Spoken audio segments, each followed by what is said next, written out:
سپیرتوب چې دی دا په دریو څیزونو کې دی، فی المرأة والدار والفرس، په ښځه کې او په کور کې او په اس کې سورلی کې. په ښځه کې سپیرتوب، په کور کې او په سورلی کې. وی د ښځې سپیرتوب څه دی؟ نبی علیه صلات وسلام وفرمیل وی د ښځې سپیرتوب دا دی چې د دې مهر سیوی چې د دې مهر سیوی دا د دواړو جهادو سر ده. د ښځې سپیرتوب دا دی وی چې د دې مهر سیوی، او دا بد زبان دی، د دې نه خاوند هر ټیم ستړی او سر ترې نه ټکوي. او د کور سپیرتوب دا دی چې ګاونډي بد عملی.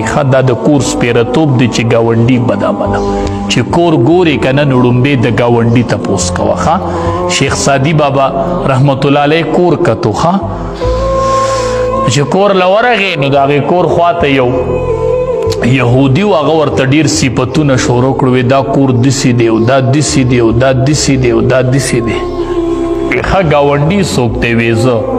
بس دی دا سپیرتوب یې پوره دی که نه چې ته به مې ګاونډي که نه. د کور سپیرتوب چې دی هغه د ګاونډي بد اخلاقه ګاونډي دی.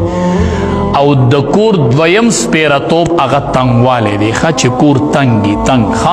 او نبی علیه السلام وفرمیل والفرس، د اس او د سورلی سپیرتوب دا دی چې ته دا